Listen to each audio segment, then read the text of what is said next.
I'll hear it Yeah, for sure. we can jump around and you can do the editing later. Yeah, it's fine. It's just or whatever. But Yeah. yeah, so yeah, But you're do right. talk to me. Yeah. Sorry, go ahead. But I can kind of open as well. Yeah, we can just start Yeah. jumping in. I don't think it needs to be like this formal thing where we're like, oh, we have to hit these themes, or we want it Hmm. to sound a certain way, or we have this plan. Because I think that's the whole point. Honestly, the whole Right. point of a podcast, I think the whole point of even the brand that I'm building here with musical ties, as you can see, that's the Yes. name, because it's tying things. Musical ties, tying Uh-huh. people and communities. Hmm. That's kind of the idea. But I think a lot of it is exploring things that aren't explored enough. And I don't think Right. I know all the answers. And the whole point of this is actually discovering the answers live. And that's much more, Hmm. I think, exciting. And taking the audience on the ride is kind of the idea. Right. Um, I agree. so, but yeah, I think to we should. introduce But I also want myself, to I hear. guess. Yeah. Go ahead. Yeah. So yeah, I'm kind of like the simple way to put it is I'm a Juilliard alumni, and I want to talk about music with people who are professionals, who maybe have experience as well, who are amateurs, who are students, who have no idea anything about music, who want to learn about it.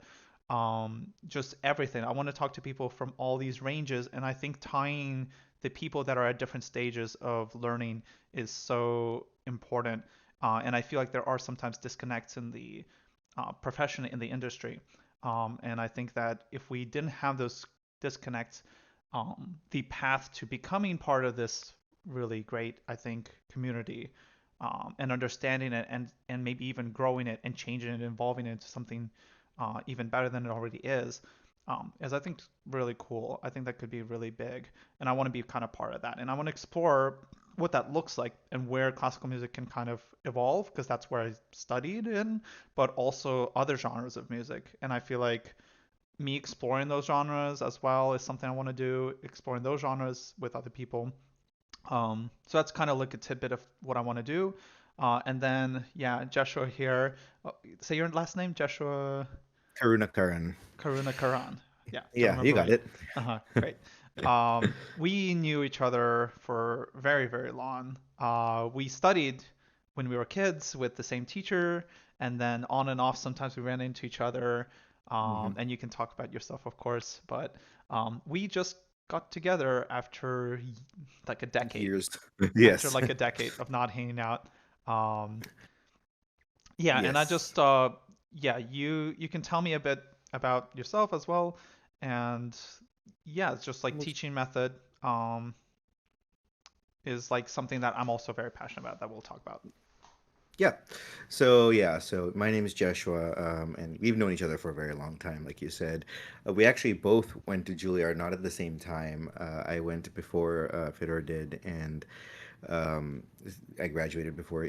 Just the years were different, but we did run into each other after our initial, teachers, and we've always sort of like maintained this connection despite the time gap, and we reconnected very recently after a very long time, and it's No. been great because it's nice to sort of like have these friends that we can talk to about things. And so my background is I did do music background, but currently I am in medicine, and so I took a slightly different track professionally. And went to medical school, graduated. I'm a physician right now, but music is a big part of my life, and teaching is also a big part of my life. And one of the things that actually we haven't talked about it yet is, or we hit upon briefly when we were catching up, is I did teach music for a while to some Hmm, people, and until I didn't know time, that. yeah, Okay. until time constraints were a thing. But I Mm. had my own studio briefly when I was Oh before yeah. med school, and then after med school started, I did a little bit of teaching on and off when I had time, but that translated also into teaching academic stuff.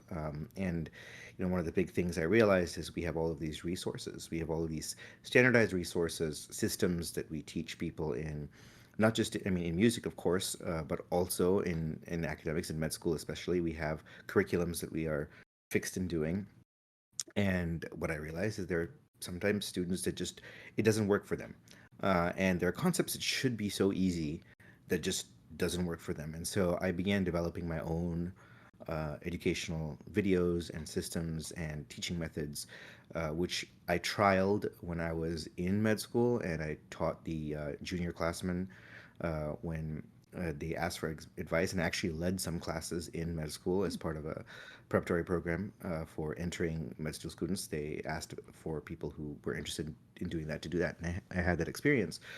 And so it did open my eyes to this sort of how to bridge the gap between in knowledge between people who are just getting introduced to something and someone who maybe struggled through it and figured out maybe through the school of hard knocks certain things and how to make that process a little easier. Hmm. Oh And yeah. I know you were also were doing something like that. Yeah, yeah, teaching is something I think we really connect on, 'cause tell us about like the podcast, right? Because I think that probably inspired you to do that too. Yes. So one of the things, the podcast that I am co-hosting with a colleague of mine is a bioethics podcast called The Brainstorm. And we got together, my colleague and I, we were classmates in med school, and we were thinking about ethics. She was actually a lawyer before she became a physician. And we thought about, there are so many things that happen in medical practice that seem so obscure to people outside medicine. Patients' families, they come into a hospital, they see physicians, and decisions are made, and they don't always understand why, and they don't always see the thoughts, processes, the ethics behind it, maybe what led to this decision. And it almost just seems like we told them this is the conclusion we came to, take it or leave it, and they don't really, understand that. Mm, And that is just it's something that I felt was a problem. And we were like, we need to talk about this. We need to talk about how as physicians, we have had all of these discussions in medical school, in practice, in everyday practice, about what's right, what's not right, not just from the scientific perspective, but from the ethical perspective, and have these discussions out loud with the public so that they can understand we can help them understand hopefully where we're coming from, and have a conversation about it where it doesn't seem like it's just all behind smoke and mirrors, and bring them yeah. to an appreciation, bring people to an appreciation of that, and have that discourse. Yeah, And that's huge. I think that's really valuable. And I was just writing down here like some questions that could pop up is like how did you get to the conclusion, right? A difficult situation or difficult question you might have, that ethics are really important to deciding these things. And it's like I imagine a patient would want to understand how you came to that. I mean, that's the first thing on their mind is like, why did you decide this, right? And then of course, even if you don't have that conversation, the patient also comes to a conclusion as well of like why they Mhm. decide to take that option or the other option that you might offer and be like take it or leave it. Well, they're making a decision too, like on take it or leave it, right? So that stuff is like such a big part of that. It's just as important, almost. I feel like, It especially as a is. professional, that's where the teaching kind of comes into play. Is like understanding how do the students or the patients make decisions on their end, right? So what we present, what we say, what we do, that's the information they have, and they have a very limited access to that information, and we almost are curating that ourselves as we're talking to people. And so based on what you have access to, what you know, you're going to make decisions on, do I want to learn more? Do I not care? Do I trust this? Do I like this? Not like that, right? So yeah. And I feel So as professionals at least, I think, and I know this personally from medical mm, practice, is we're really bad at talking to patients and patients' families. Like mhm. we do a terrible job of this, and that's one of the things why this podcast was so important to me, because it was this realization that we don't spend a lot of time in the room, sort of like with our patients, explaining exactly like you said. Well, here's the decision. How did we come to this? We give them, the 10,000 foot view, and expect it to sort of make sense. And it's this gap again. It's this whole thing where Yeah. like it makes sense to us now, but not to them, and it's just we're so bad at it. And so I wanted to make something to help be better at that. Yeah, we're definitely going to dive into that 100%. That Hmm. is, I'm so excited to kind of take that apart a bit. Just to kind of cover one more base. So, like, Hmm. uh, I found out about your podcast. So how do we kind of reconnect? Is I actually was on Facebook, just kind of looking to actually make a page. I'm going to make a page for Musical Ties as well, Hmm. eventually. And I was looking, I saw your post, and you were like, oh, I've got my doctorate now, and right? Would that be correct? You, Yes, you finished correct. your Yes, doctorate, so you're yes. now a doctor. Yeah. And it's Dr. K, basically, that people would call you. So now you can officially be fully fledged Dr. K. And I was like, oh, that's cool. And then I saw that you were doing a podcast, and I was like, oh, I'd love to hear, because I think we kind of vibed well throughout the Hmm. years, and we got Yes. along well when talking about different things and just in general. Hmm. So I was like, I'd love to hear your thoughts. And then that was like, oh, that's so exciting. It was very inspiring to see what you talked about on the podcast. So definitely we're going to plug that in, and you already kind of did, but somewhere it's going to be in like the description of the video, Sure. this Yeah, podcast that's for fine. sure. Absolutely. So and so I Appreciate invited it. you over as a guest, but I don't really believe in like host guests, so this is just really going to be free form. We're not going to be like this, like I ask question and you think of answer, and then I go, that's nice. Let's keep going to next question. It's not it's not going to be that binary or that linear at all. Because that's the thing. I don't have a plan for where we're going. I just have Hmm. questions that I think the answers could lead to more discoveries and more insight into things. Hmm. And the last bit is, yeah, teaching method is something that I really care about. I also care about figuring out how to talk to students and how to get them to learn violin. Violin, for example, a little bit is like pretty hard at the beginning. It's very awkward. How to hold the bow is one of the most nightmare things to teach. We were just talking about that right before we started. Hmm. And it's like figuring that out. I found that there were some things I was like, how come we're taught this way? Why, if we just learned this little bit of information, maybe like 2 months before this entire block that I was learning, I feel like it would have just been that missing piece making sense. Just completely would Right. have changed my perception of learning. It would have excited me and made me much more passionate and interested and energetic about learning. Hmm. And I feel like that's so important to have that smooth ride to going from being a layman who might not know anything, right, to being like more interested and then maybe even turning it into a profession. And that potential Hmm. that you might miss out on from there being holes in learning, I think that's something that I'm really passionate about. I think there's a lot of room for improvement, and so that's kind of where I've been applying a lot of my efforts. These last like maybe 3 years, I've designed my own materials and stuff. So Hmm. that's kind of where I've been at. That's So awesome.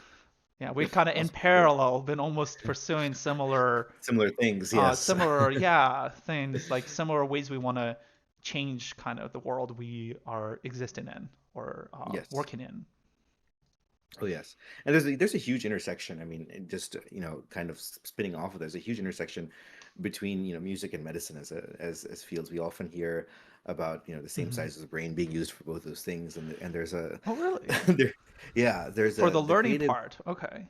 Mm. yeah, for the learning part and for the creativity part, and there's an actual there's a philosophy about medicine that's actually Mm. interesting. It said medicine's not just a science; it's also an art, because while you know facts, just like we know notes on a page to play, Tchaikovsky's Violin Concerto or something, that is subject to your interpretation, and everyone is unique in their interpretation. There are parameters for which that interpretation is done, but your parameters and my interpretation within those parameters might be different from Hmm. yours, right?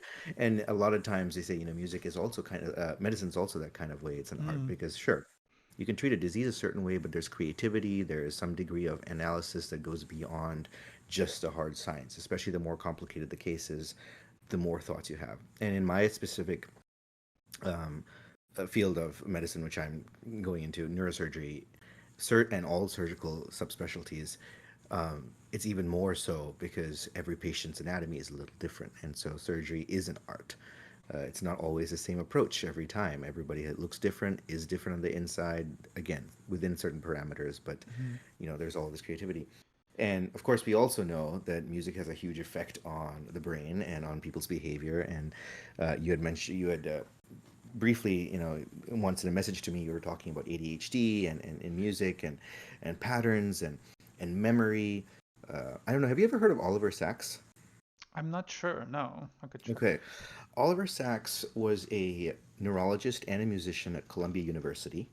He passed away a couple of years ago, some years ago, but he wrote a great number of books. One of which is actually a book I have on my shelf that I keep, Okay. which I will unblur because I realized my background Yeah. is blurred I here. mean, if you're not worried about the blur, or I can just I don't type it care. in and search it, show Yeah. it. Okay. It's the man who mistook his wife for a hat. It's Oh. and And I can it's a stream too, so here Oliver oh yeah, Sacks you were perfect. just talking about. Yes. So yeah, so this is the book, The Man And Who that's Mistook his His Wife book. for a Hat. That's his book. And so Hmm. he was a musician and a neurologist at Columbia University, and he wrote a number of books, and a lot of them covered the intersection of music and neurological diseases. Uh, that particular case, spoiler alert, is a person who had a strange case of not being able to perceive things properly, and so he Hmm. always looked at his wife, and for some reason his brain thought it was a bowler hat, and he would keep trying to take his wife's head and put it on him, and it's unique. Okay. But what would be interesting about these is that very often he ties it into these people would go for therapy where a lot of them had music played to them and things like that, and it changed their neurological connections in a very unique way, and even for people with dementia and things like that. And there's this whole concept of why is it that music makes suddenly makes someone who was previously unreachable relatable to. It was a very interesting situation. So he's written a lot of books on that, and so you know, Okay. in that way, our fields do kind of intersect, not just our Interesting. backgrounds, but Yeah, our I'll fields. Yeah. definitely go over that. And that one of the, I guess, question ideas I had does tie into that with the, um, hmm, um,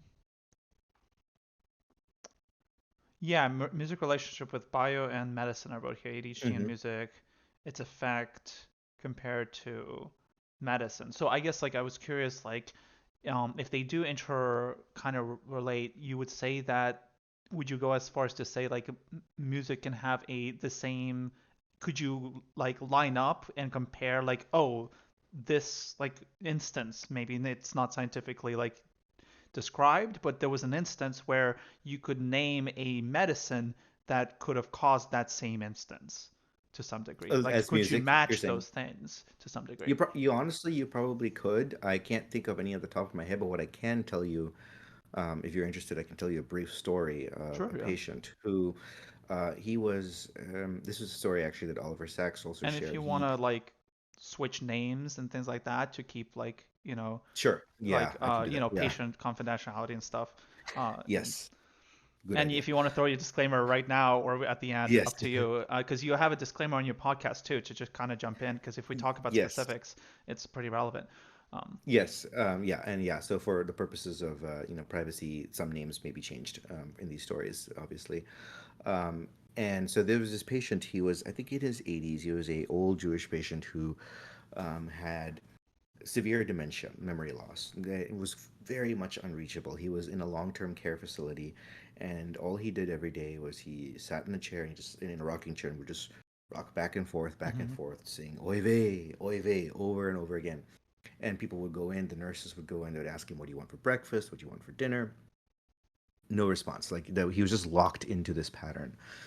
And one day, I believe it was a young neurologist, very junior in his field, came in, was observing this patient, and said, what if I coordinated myself to match him? So he took a rocking chair, sat next to the patient, and began to rock in the same pattern and rhythm as the patient was. And after a few minutes, he asked the patient, "What do you want for breakfast?" And the patient, for the first time in about 15 years, made eye contact with this guy and said, I forgot what the exact menu item was, but he literally answered what he wanted for breakfast.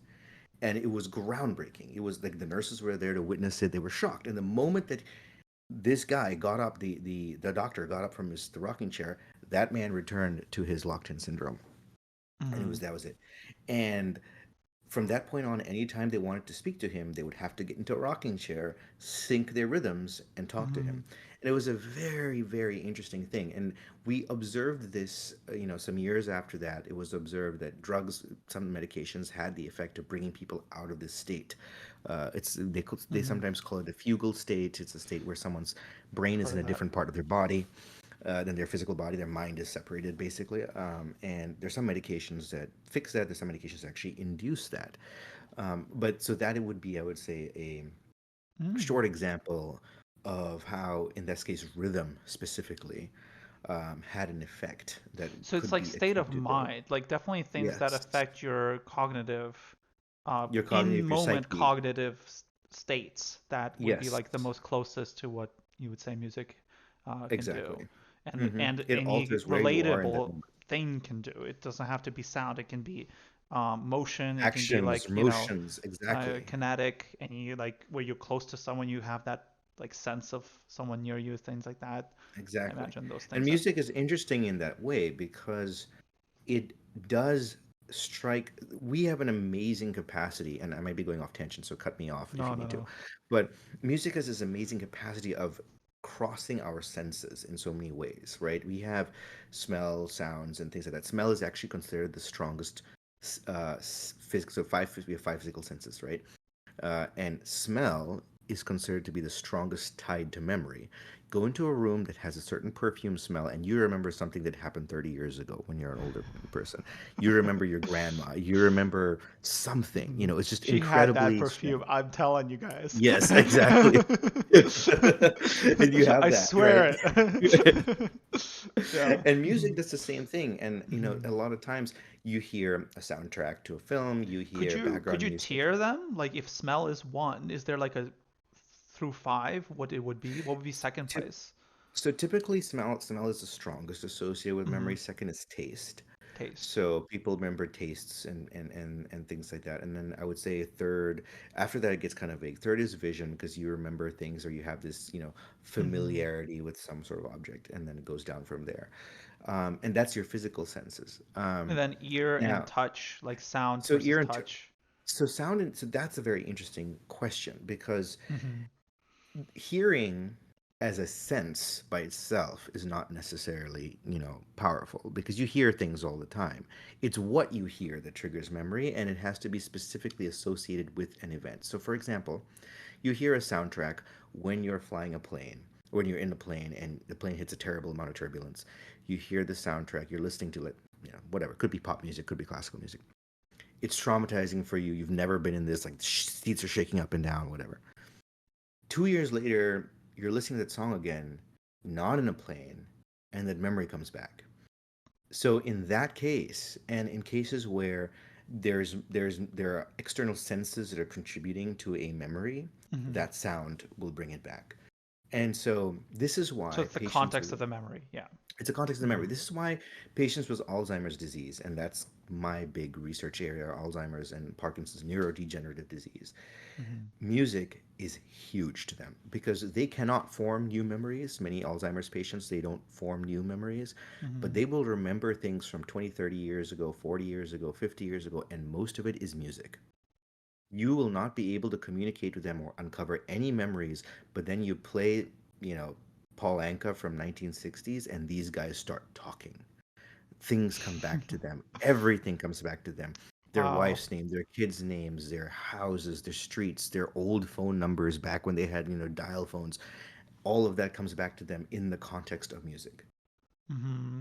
Yeah, It's so a, it's like it's what the music is a, it's almost like the accompaniment to your environment almost. it And it's is. like It's that's the color you're painting the environment in. And as soon as you see that color, you're like, that's it reminds you of the environment because you exactly. immediately match it up with that. It acutely changes your, like you said earlier, very aptly. It acutely alters your cognitive state and puts it into Hmm. something that the person who's or what the environment you're in, you can somehow connect to in a very unique way that we don't fully understand yet. Hmm. Yeah, that's fascinating for sure. Would you go, I guess, like, well, so yeah, that really is then basically you would say that um, it is. like music is definitely like um, just as powerful, in some ways more effective than medicine when it comes to the way Yes, that we think of pharmaceuticals, I agree. I or think like in a lot of operations. You know. I think music has a big role to play in the medical field. I mean, I Hmm. obviously have that. You and I are probably biased being former musicians, but but even from a scientific perspective, it's so true. I mean, why do you think there's a thing called music therapy? I mean, in the hospitals, Right. the Yeah. hospital just across the street for me and Hmm. back my med school hospital, they used to have every, I think Wednesdays was music therapy day. There would be a harpist playing in the lobby.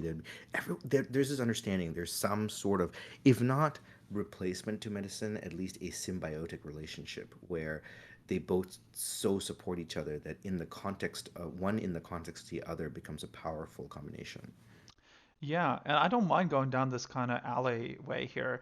I guess like what would you say would be the scientific method of approaching the kind of cataloging and the um, defining, I guess, what would be a reliable, like where would we go to a point where we're like play this arrangement of music, or I guess like yeah, like how As much almost like does it one, get scientific? How scientific how does how this get? yeah, it's How it's a very good scientifically question. reliable can we this get? Can I How much can prescribe you you a piece of measure music for this, your right? Can I prescribe you this format of music for your Yeah, sickness, prescribe this basically? song. This composer will change your life. I mean, in a way, it does, right? It changes your experience. Yes. I mean, like, actually, that's a really neat way to kind of wrap it in a bow back to other topics. Hmm. Is that like Yes. I know in your podcast you were talking about how really what people are interested, and I think that was the latest one, what really people are interested in when they go to a doctor or something is they're not interested in fix my condition or something. It's more that this condition is inhibiting something I care about in my life when it comes to my quality of life. And Hmm. I want this quality of life to change. And their approach might be at the time to be like, well, if I go to the doctors, they'll fix this thing that is inhibiting my quality of life. And therefore, that's the solution. But sometimes Hmm. finding out what is the actual goal here and talking to the patient and finding that out can open way more doors of like what's really the optimal, safest approach to making the patient or client in general like happy, like what's going to Agreed. get them to where Yes. they want to be, right? Exactly. And I think and that's exactly right. And that is one of the things we talked about, which is uh, it's what is the end versus the means to the end, right? And sometimes you do have to focus on, instead of getting caught up in that, like, well, you're right, I just want this disease to go away so I can get back to this. But maybe we can get you back to this without having to do all of this other stuff because it's complicated or it's hard or it may not be what it is. And that is the goal, I think, here is, and I think Mm-hmm. that's true not just in medicine. I think in life, a lot of people, we're looking for something, and a lot of people are looking to be somewhere, experience some sort of experience, and they think that doing this equation and having this formula gets you there, but that's not always necessarily the case. And you Mm. have to look and really explore and see what is the way to get to where I want to be and what I want to do. And it may not always fall in that same formula that you think is how it is. Yeah, and I think that would be such a great way to come into like, well, they may not know the risks and complications that come with the fix that they are Mm-hmm. asking for, right? And Exactly. yes, you serve the patient and be like, they want this, therefore I give this. But ethics, right? Mm-hmm. What is it? What did you say? Something ethics? Bioethics. Bioethics, Bioethics. right? Yes. Bioethics can really weigh into like that aspect of like zooming out a little, and it's like, well, how much does a layman know about the risks of what they're asking about? How much do they know what the Exactly. complications of that are? What the kind of like, how does that affect future things? Like, does that mean that that might complicate some other thing that they might not even be thinking about, that they have another problem they think is completely separate, but maybe is Mm-hmm. very tied there, and that could compromise another thing, which means they would have to come in for maybe, some other Who knows what sickness else? that will Exactly. come develop later because of the risks, right? Mm-hmm. Like, so like a layman may not even know that as a part of the equation, whereas you might. And it's like, how do you tackle this conversation without being like, I know what's right for you. Don't listen. Don't, this is what you should do, and just shut up and do what's best for you because I know what's best for you. Versus, I should just do what the client wants because that's my job, is to fulfill the role of service for Hmm. whoever comes my way, and that's kind of, I need to be unbiased in that sense, right? Um, I think that's a very important conversation point, mm, and this is big, especially because it relates to, I guess the word I would use is relatability, right? How do you relate to the people you are talking to? And there are two schools of thought, and I think this applies in classical music as well. There are the people who say, we are performers. We perform, the audience listens, and right. if they're not respectful, something's wrong with them, and they just got to learn to listen, and that's what we do, right? We go in there. That's we're musicians. They This is better what we like do. it because I put a lot of work into this. Exactly. Like you have to understand, I put 10,000 hours of work. I'm an Right. expert. Yeah. I've I gone to the best deserve to be teachers. heard and I liked and deserve to be heard. respected. Give the angry scowl to the person who is, coughing in the back row. It's like it's this very, very, stiff. And there are physicians even in the medical world who still subscribe to this belief. Like I liked it back in the day when all we did was tell patients what to do and they listened, right? And yeah, that makes life easy. That's great. You have all the power in the world. But then really what good is that?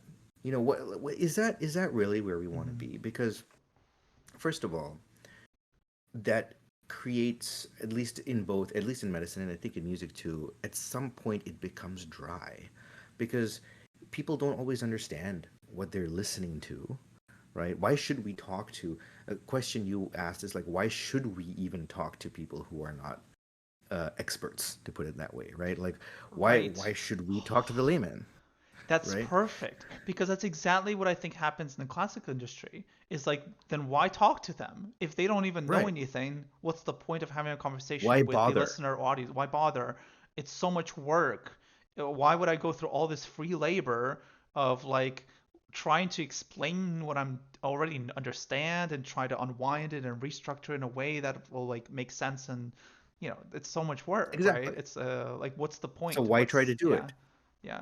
I think two things I would so and you can, interrupt me if you want to have if you have thoughts on this, but there are two things that came to mind as we were discussing this. Mhm. One is we all started from a place of not knowing anything. I don't care how talented you are. And like you are, I knew you as a kid, and you were like brilliantly talented, right? And you picked up the Yeah. violin and you had a musical background, you had a musical family as well. And so that kind of helped stage things. But I don't care how talented you are, we all started from a place of knowing nothing. Now, we might have a certain, you know, acclamation or a tendency to be good at music. Some people have perfect pitch, for example, right? And they're able to Yeah. pick that out better. But we still had to learn. And in medicine, I have found out that sometimes it is so interesting how we all start out as college students who know absolutely nothing. And then we graduate medical school and suddenly we assume we're just absolutely perfect. Like we just know Mhm. so much. And it's Because we because of the must, right? because We we did all this must. studying. I mean, it makes Exactly. sense, right? And we forget that the people we're talking to, in a sense, we kind of once were. And I think that's one thing to keep in mind. Okay, so that's just something I think that as professionals we do need to recognize. At one point we were at least, if not on the same plane, pretty close. We may have had talents, but we didn't know how to use them. Yeah. No, absolutely. Like that's such a um what's the word? I'm looking for a word. Um Compassionate approach um Hmm. to the relationship with because you're like, like what about Empathetic yourself approach. when it comes to, and honestly, like, right, medicine and music all apply as well to like your mental health, your mental well-being and stuff. Yes. And it's like when you think about, like, when I think about this, because I did a lot of self learning and self like Hmm. research on psychology and therapy. And I was like, well, a lot of the times what you'll do, what's very helpful for dealing with trauma sometimes is, and something where like maybe you don't forgive yourself for a past thing that you feel very traumatic or like have a really traumatic experience with. Maybe you were too young to deal with that situation. Now you are old enough, and now you're like, I can't forgive that past self because that was Hmm. unacceptable. But you're viewing that unacceptableness in like that they are you now. but you before, which is what you're saying right now, was someone else who didn't know better, or you that where Hmm. it was the starting point. You don't know, and you don't have experiences. And it's like in psychology, you'll like be like, well, talk to me, the therapist, as if I'm the younger you that you Hmm. are condemning, and talk to them. What would you say to them, right? And those moments can shed some tears and things. I think because those can be some really emotionally moving moments where, um, because it's such a because it's about a compassion in the end. And then, Hmm. and can you express compassion to your younger self that maybe you have had a different relationship with, right? And that compassion Exactly. can be very just transformative in such a positive way, right? Hmm. Exactly. And I think that, it is one of those things where we both have to realize that as professionals and as lay people, to some degree, you actually brought this up to me yesterday, and you also sent this to me in your early draft on questions, was people aren't ready for the unknown, right? You put that as a statement, and that Yeah. is actually a pretty foundational point because it How do goes we for both the proceed? That was the profession. Yes, question. how do we Yeah. proceed? How do we And proceed? it's interesting because the way you framed the question was, well, maybe the audience is not ready sometimes for the development of things, right? Music changes, people change, but we are also not ready for that. As professionals, very often we're not Hmm. ready for the audience to change. You think about it. We as classical musicians have been playing for so long to an audience that has understood or had some appreciation of it, and now the audience has changed. And we have Yes. not gotten ready for that, and we're just kind of retreating into this, well, if you don't care about it, then you don't care about it. What am I going to do? We Hmm. have not, we also aren't ready for that.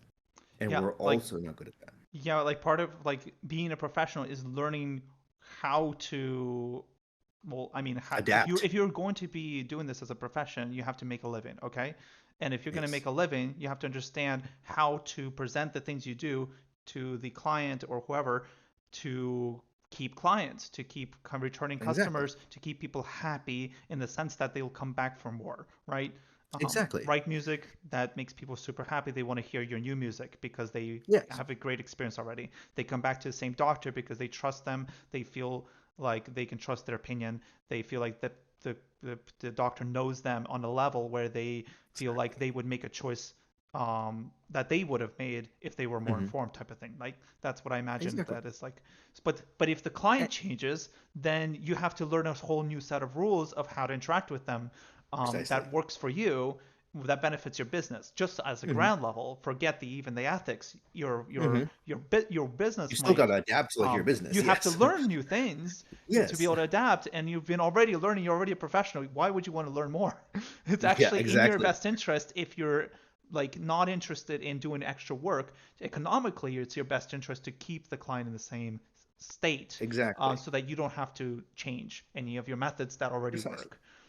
And I think the same thing with music too. I think, Hmm. and there are some people I feel like who have at least tried and maybe to some degree managed to straddle this a little bit, and it's the presentation, right? Like classical music doesn't change in terms of like the people who have written Bach. His music is always going to be Bach's, right? He's always going to be classical music has changed in terms of like the genre we're in right now. We're in 21st century music, and that's unique and that's Yeah. And different, the and complicated thing with that, to kind of explain, hmm. classical music is a term people will say when they are encompassing all the kind of eras of the classical music, whereas also there's actually the word classical for one of the parts of that Specific specific eras, parts. So yes. there's the classical music when you think of Mozart, when you think of like maybe Beethoven is a little later classical, Haydn. and then yeah, Haydn, and those like basically royalty dances, like those dances that were Yes. written constantly for royalty to dance in their big puffy dresses.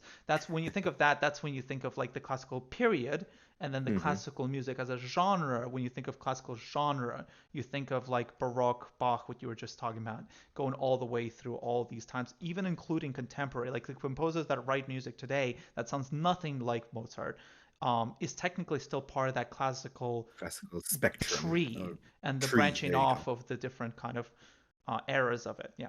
So As when we distinguished say from, classical, usually we're talking about the full we're talking about range. the full spectrum of classical music, as distinguished from pop, rock, jazz, Right. blues, and those In other that forms of kind music. of tier. Yeah. Yeah. Exactly. Just explain that. And Yes, yes, exactly. That's very important. Yeah. And so when I talk about 21st century classical music, we're talking about a new era of this tree where it is again different and sounds absolutely nothing like Mozart and Bach, and has its own artistic connotations and has its Hmm. own artistic expressions that Yeah. I will openly admit was difficult for me even to get to, because I'm trained in like the very like the Yeah. very old school way of classical music, Yeah, I and feel like so a lot of that you learn history and a lot of the passion part of it is romantic hmm period. And then once the yes, romantic period moves on, it becomes a little more niche and more niche and more yes, niche and tapers off to just kind of really super summarize it. It's yeah, become more niche over time, um, hmm which is kind and of the now there's worry also the for me, incorporation of of all kinds of course, other things. right? Yeah, Like who's going to be my audience now? It's like, yeah, exactly. like Which who's again writing is a today?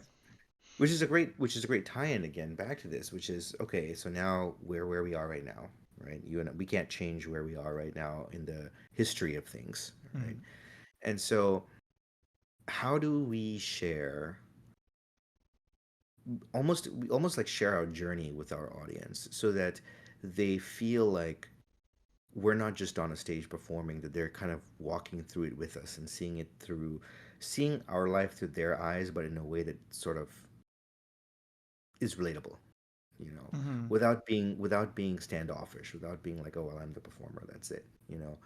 You talked about you asked a question, what does the journey of learning look like? Yeah. What does the journey of learning look like? I know that's a good question. I think it's different for everyone.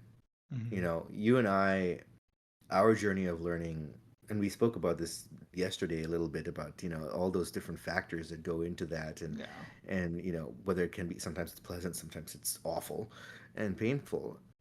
How do we? But as teachers, as professionals, now we can shape that journey of learning for people who are under our care, in essence, right? Our audience members, our students. Yeah. Yeah. Yeah, What that's about you? What are your thoughts? yeah, for sure. That's kind of really and I love your choice of language when you're talking about these things. And another thing is like I think about how you're writing your own materials or even Mm-hmm. methods around things. Like I imagine language is really important to really It get is. the right mood and the right kind of atmosphere. Just like Mm-hmm. music gives you an atmosphere to your life and your environment, word choice in like your profession, I imagine, is very important Mm-hmm. for that too. Putting people Oh in the yes. right mind state of what they're thinking about. Ethics are much more fluid than facts and binary 1-0 kind of Exactly. stuff. I think drawing parallels is important because people think about the world in terms of what they're familiar with, Yes, and that's a big thing that's a quote that right there. and and I People think people, view the world in in through terms of what things they're in terms familiar of with. things they're familiar with. Yeah, Yes. that's so true. And that means that your experiences will always shape your future experiences, right? And so if you're trying to learn something new, especially something that's not a turf that you're familiar with, you are going to want to box it into something that you're familiar with. And Yes. that could be I an do that all the incorrect time. box. I can just say I for do too. sure all the time with I stuff that I'm not exactly. a professional in, 100% all the time. 100%. And it's called we actually they call it schemas, right? We form schemas of the world. We form there's another term that is I'm blanking on right now. It starts, I think, with an H. It'll come to me in a little bit, but it is basically, it's like your box, right? It's your window. And um, I like to sometimes we call it take, tech tree. I think the modern people okay, think there of you like go. tech Yeah. trees Yes, for there you like go. how things this affects that and this ties into that and it's like a whole web of like There you go. how things are interconnected to create And some you kind of build those system that trees. you can drive through to get to information and useful tools for Exactly. things you do and think And when about. someone's learning something new, they are creating new branches on that tree, and they're putting it in branches that already exist and make sense Right, to them. extending from things you already have to things you don't. Precisely. And I think what's Mm, important is, as we are reaching and teaching and educating and being that, we need to try to figure out what are these trees that people are building, because that will help their learning experience. Because if they don't know what they're learning, they're going to put it in a part of the tree that maybe that's going to shape an interpretation and experience not in the way that is most optimal for that learning, right? It's not Hmm. because they're wrong, it's because they don't know that. And so we that's part of us being sort of like It's what figuring it out fits where are they them coming. best too, right? Exactly. It's It's what gonna what fits them fits best. them. Yeah. And we need to be able to try to understand that and be like, well, where are people generally today? On a one-on-one level, when we're teaching our students, that's easy to do. But as a performer in an audience, it's a little bigger because you're dealing with Hmm. so many people, with so many different, heuristics. That's the term I was looking for. So many, Heuristics. yes, Oh, the that's a good word for it. heuristics. They're forming their heuristics to get to where they want to get to and understand what they're doing. This is putting on a And whole new spin on like the word olive branch for me. It's like there you the go. olive Yeah, branch the reaching olive over branch. of knowledge, like that's what I'm thinking of right now.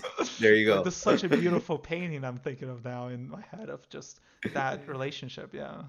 Yeah, and it's that, and we have to sort of reach there and be like, well, where are people today, and what is their common experiences, and how do we communicate through these common experiences? And as teachers, we have the privilege of being able to shape and mold the experiences of our audiences and our students.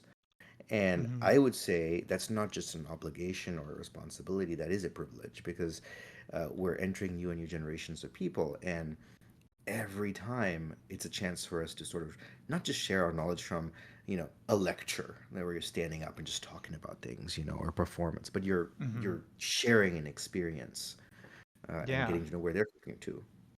Yeah, and music is exactly that. I think the big thing that I would challenge composers nowadays a lot on, because I do think, like personally, I would say on a personal level, I don't like contemporary and neo-contemporary, and I've Hmm. even sat through contemporary concerts because what people will do nowadays with programming, which programming is when you decide what the pieces are going to be in what order, and you try to kind of create kind of like almost like if you were to go to a restaurant and you get like the starter, the entrees, and then the meal, and then you get this kind of like different facets of the experience of food and things, and you want Hmm. to get like a range of palate, right? You don't want something just one type of food and then you leave. Like that's not really a Right. restaurant experience.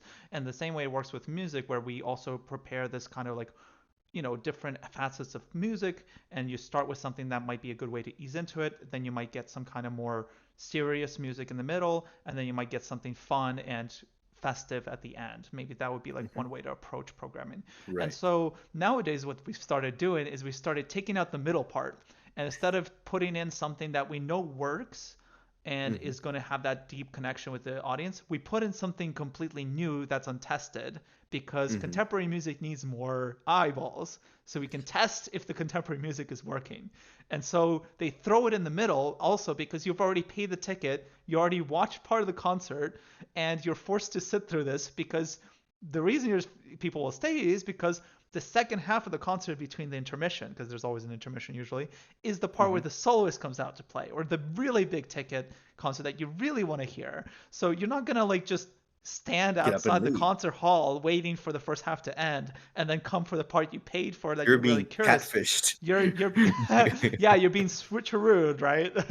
It's like, oh yeah, I thought this was gonna be all like what what you would, I guess, Right. the experience. But I've seen, and what I'm saying is I've been to those concerts where they do this kind of programming. I've heard these contemporary pieces that are composed like 2 years ago, a year ago, or even today, right? Hmm. That are part of this tree of the classical genre. And like people would just be so lost. Like I could even hear audibly some people just talk about Yeah. how like they're so No idea confused. what's going on. They're just like, okay, I just hope I can forget that and move on to the concerto that I'm more, I guess, like familiar with or more Hmm. tuned with. So that's, and where I would challenge that, and that's of course personal experience, that's separate. But when we talk objectively, I would challenge like, well, objectively, music is about connection, and like you were just talking about, the connection is really important. The relationship between the performer and the audience, the relationship between the doctor and the patient, Hmm. and that kind of olive branch. And in music, it's completely about that. It's so essential. It's literally all there is like that connection of how a person relates to the music.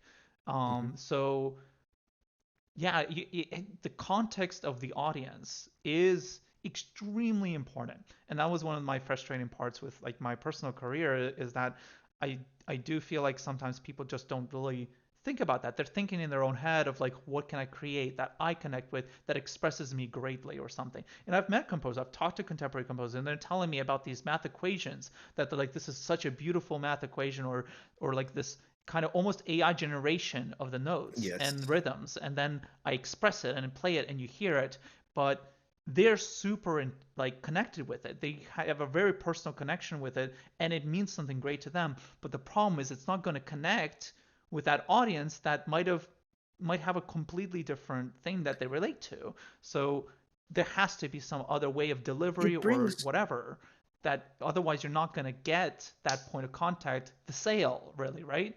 I And agree. Yes, that's like, a raw way of explaining it, but that is part of the relationship, right? that is a The huge part of the experience that relationship. the audience has is everything. Without that, the Exactly. music is, who are you? Then it's just for yourself. It's completely selfish then, really. And like you, I Composition. would challenge contemporary composers to start thinking about how they're going to get their audience. And this is things that, of course, we've been talking about, and you continue to talk. We continue to talk about is how are you going to. Sure, you're passionate about this, like you said. I've seen a lot of this contemporary music too, where it's like I did Fibonacci's sequence and I put it into notes, and like this is an expressive. Well, that's great. 95% of your audience is not going to care about Fibonacci sequence. They're probably not even going to remember what it is. And even if you wrote it in the program notes, Right. them reading it is not going to develop an understanding.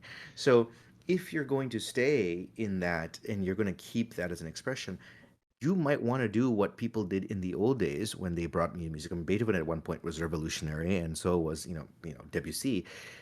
They came out and actually talked as a composer sometimes when they first debuted something and explained things, and it's even more necessary now when they see your passion and they see you teaching them in an interesting way. They'll be able to look for things in that way. That's Hmm. one thing. And the other thing to think about is what actually is art. You brought up a great point at the end of your the last couple sentences. You were saying it's so meaningful to them, but it may not necessarily be so to your audience. Now, art we often think about as a way of expressing ourselves. Music, the visual arts, Oh yeah. paintings. It's a way of expressing ourselves. That's But just what as is the important too, right? Yeah, it's like part of the exactly it piece, but it's not the is. only one. But Yeah. what's the point of expressing yourself if the person you're expressing yourself to can't understand what you're expressing? Because then that takes away the point. Like if I'm sharing Hmm. with you something and you and I can't relate to each other about it, it becomes very useless. It's like me ranting, but Neither you're of just us like there. win. That's the thing. Because Exactly. like, if you're You don't expressing something that you feel passionate about, why would you even express it in the first place? Forget who is interpreting it. Forget even if they could right. understand it. Why are you even expressing it? You're expressing it because you can get fulfillment from seeing other people connect with what you connect with, That right? is So exactly if right. they don't connect with it, then you're not getting the fulfillment from your composition, other than Exactly. your own, like, self. Your own The self sort experience of of writing justification. it maybe Right. had the fulfillment because you got to, But it um ends there. yeah, but it ends there, right? So you don't get the full journey of, yeah. So you And then get you to end up go through asking these yourself challenges, but you never get to the realize satisfaction. the Yes. like the fruits of your labor, almost, kind of It's thing. and it becomes that thing where like you sort of like wonder, well, was it worth it? That's when you start falling into these patterns of like as a composer or as a creator or as a performance as a performer, self-doubt. Like, am I doing what I'm supposed to be doing? Like, am I getting the results I'm supposed to get? I mean, medicine is the same thing. If I can learn all the things I want, and if I can't convince my patients or talk to my patients about doing what they need to do to get better, they're not going to get better. And if they don't get better, why am I doing what am I doing? Right, because you're not having an impact. The impact is No, the power that matters. And it's like, exactly. it comes right back to the guy who was in the rocking chair. It Hmm. doesn't matter what you tell them about the medicine and all this other stuff, anything that's going on in your head, all of that knowledge is useless if it's not going to change the person you're Their talking life. to. Exactly. If It's the all music doesn't comes down connect to with them, that. it's not going to change them. It's What's the not. It's not point? gonna. It's not gonna have the impact. Exactly. So, And and to kind of like disclaim, like, it's not a hate on contemporary composers. Like, there is a right. lot of value to writing the music, and Hmm. there are people who, it would be a pretty bad example to use, one of those, the guy who did the the guy eating like the there was like those scary paintings. There was that guy who was going Oh, crazy and he was painting these. yeah, I was gonna like use that as an Dali. Yeah, example of yeah, yeah, like yeah. Salvador Dali. self-actualization painting where you're Yeah. painting for yourself, but then I'm definitely connecting a line between crazy, contemporary crazy paint. No, that's a terrible example. But technically, it's an example of, again, it is valuable to make art for yourself. Why do we It is. journal? Do we journal because we want someone to read and connect with what we connected with in our journal the same way that we connected with Right. what we wrote in a journal? I don't think so. But that's a It's more for process of yourself, right? self-actualization. Yeah, Yeah, exactly. That's for you. self-actualization. That's the perfect word for it. Yeah. Yeah. I mean, that's the thing. It's the difference between journaling and painting. I mean, if you wanted to just write the composition for yourself, then keep it in your own drawer, right? Because that's for you. You play it for yourself every day. It's great. Yeah. But then if you're going to go and share it with the world, then I think we do have an obligation to recognize and think about You how have we're to going to connect with our contend audience. with the fact that a performance deals with that relationship with the audience. And I think that you can't just Exactly. put out something that you connect with and then just be like, well, if they like it, they like it. They don't like it, well, they just don't get it. Or like, that's not, you And I would know, argue that leads to it. And in fact, that leads to you and I tossed around this word previously. It leads to a form of elitism in music, yeah. which is what pushes people away, I think that's because where it it's like comes from. It's not intended. It's not on it's purpose. not. It just comes It's from the just fact that the connection part isn't happening, but the practice is still happening. And so it's like you're exactly, just practicing alone. And so it's just from the outside, it just looks like you're just being this elitist person who's like, oh, you don't understand me, and I'm not going to try to explain it. It's like that's exactly, what it looks like. But really, I think that's a better way to really define and really get into what's going on there with that. precisely. And I think that's why it does.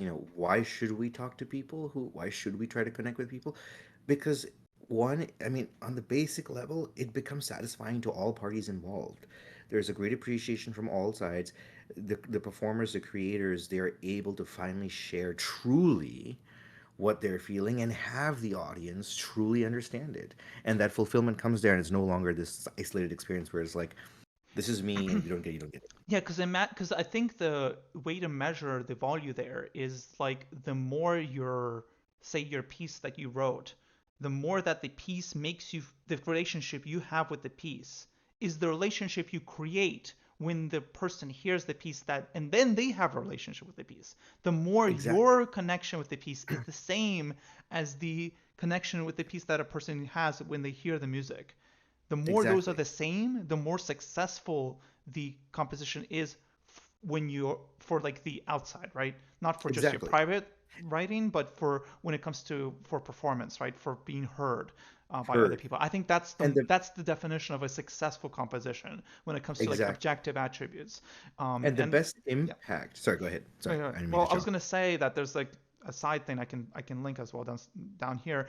There was a video I found that was literally this guy does video essays about movies, and he talked Hmm. about objectivity versus subjectivity, and I think that was Hmm. one really big part that kind of made me more confident also talking openly about like classical music and trying to kind of create these ties is because he really clearly defined objective versus subjective, and that's a topic I really want to start delving into in other podcasts. We Hmm. probably won't. That's a whole nother I world, know. objectivity versus subjectivity. But in art, it's such a big deal to really understand exactly where those lines are because you can't just like the summary is you can't just be like, oh, I think this about this piece of music.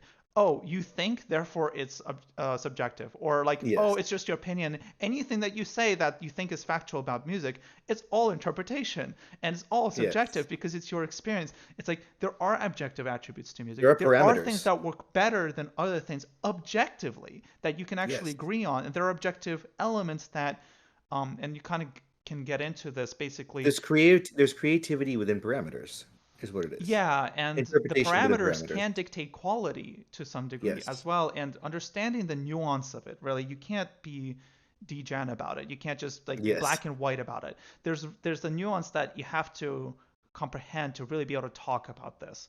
And I think that Exactly. objective subjective conversation is really important. That I definitely It, will start addressing. I'm not and gonna do a 30-minute speech about it, but there is actually some answers there that I think are very valuable to both professionals and audience members to really understand, uh, what's okay to talk about, what's okay to mhm. voice, where's okay to take a stance, because then it just becomes so. it's so like the rug, there is no floor, there is no rug to even Right. pull. Like there's no conversation. And I think that Hmm. actually feeds right back into where does this elitism come from? Because we don't even know how to have a fair conversation about music that's valuable to both parties.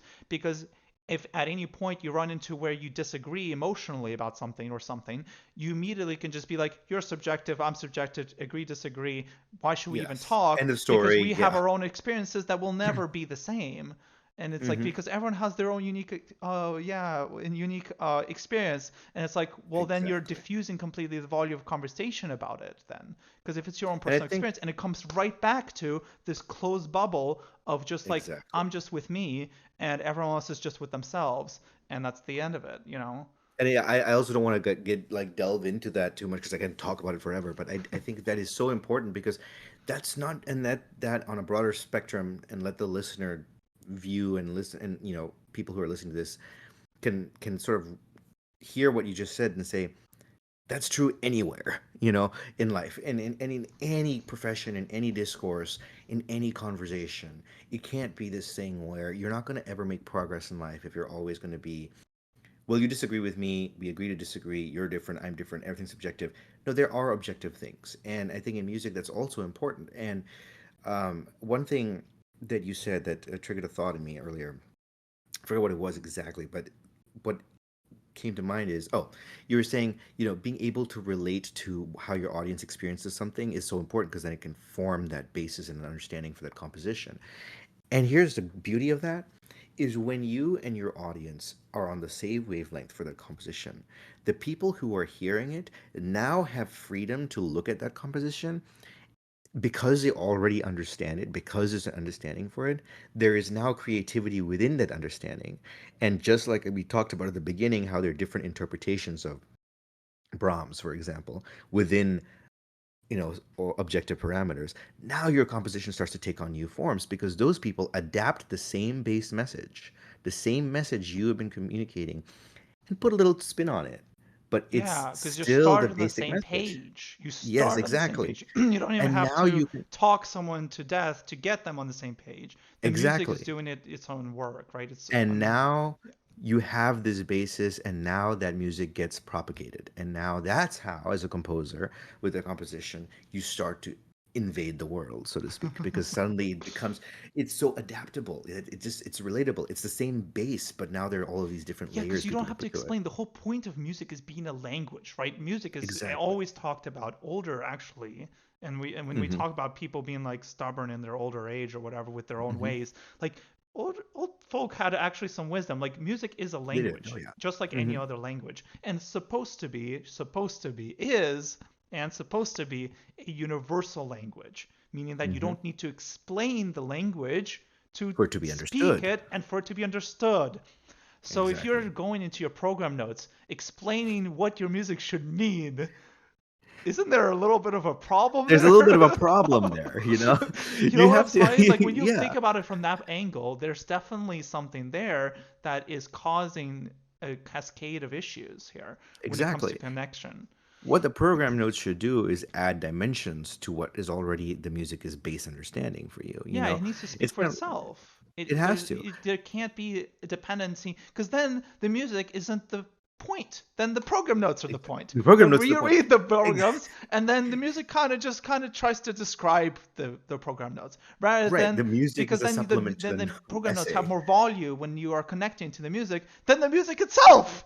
Like Exactly, what? which makes it pointless. It Which makes is it like pointless. absurd. That's an absurd level of Yes, disconnect.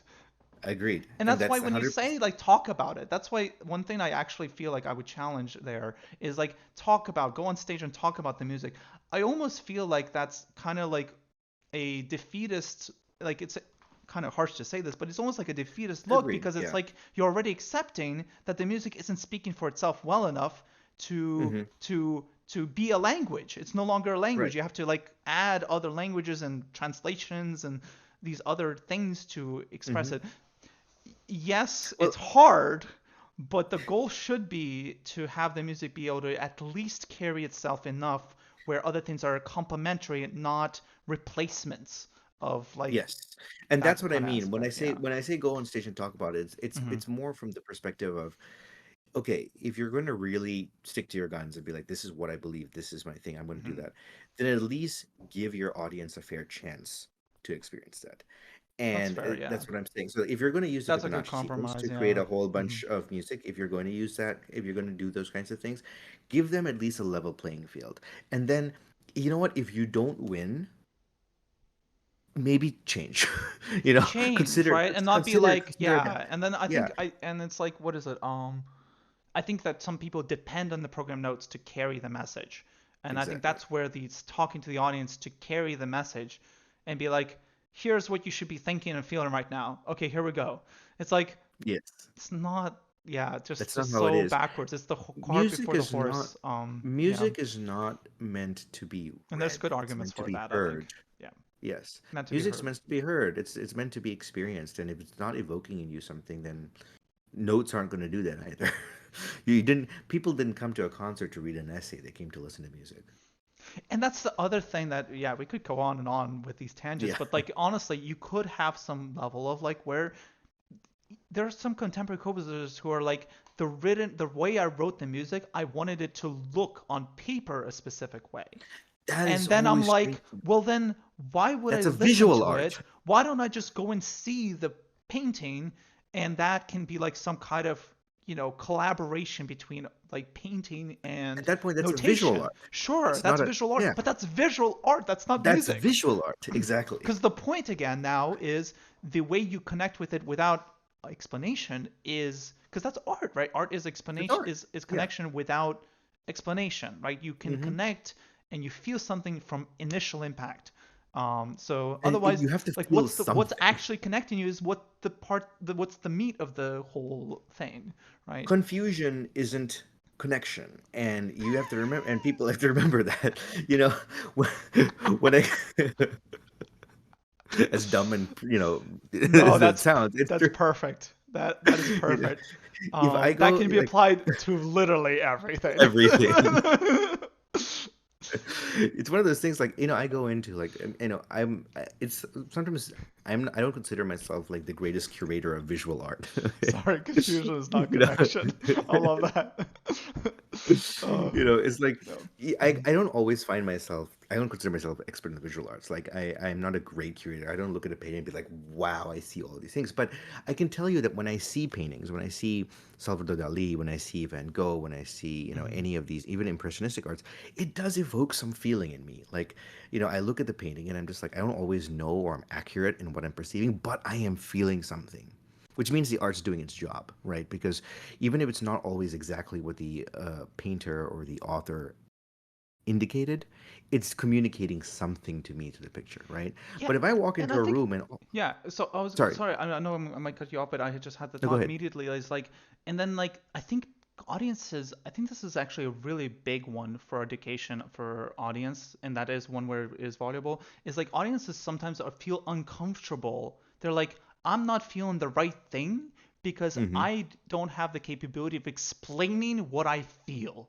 And it's Mm-hmm. like you don't need to explain what you to feel the right thing. And it's like that Right. doesn't just because you can't use words to explain it. Usually, Does it if you can't mean yeah. use words to explain it, that means the artist is doing a phenomenal job of hitting something Exactly. that words can't describe. It. That's why art That's the is point of doing the art. job. That's Yes. why we went to art for it. Is because Yes. words weren't there to To give you that explain it. experience. So that's Exactly. actually great. That means you're hitting Right. art where there is no substitute.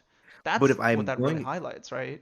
exactly, but if I'm listening to something or walking into a room Mm. and looking at a painting and feel nothing, something is not communicating. Okay. If I have to, and this is a controversial thing that's going to get me in hot fire and potentially you, is if I have to twist myself into convincing myself that I need to feel something for something, if I go into if I go into I'm a room and supposed to, right? I'm supposed to, and therefore I psych myself into feeling it, that's not art. That's Hmm. not art. That's that's artificial. Yeah, Okay. and that's I think I'd say program notes that are depending like on the program notes to carry the message is psyching you up because they're like, hey, Yes. think of these things that I'm telling you. Think of these ideas, and it's Look like for this these historical things. Yeah. moment. Look for these things in my music, and now we're gonna listen. Now that you're Yes. primed for it, and it's like I don't know.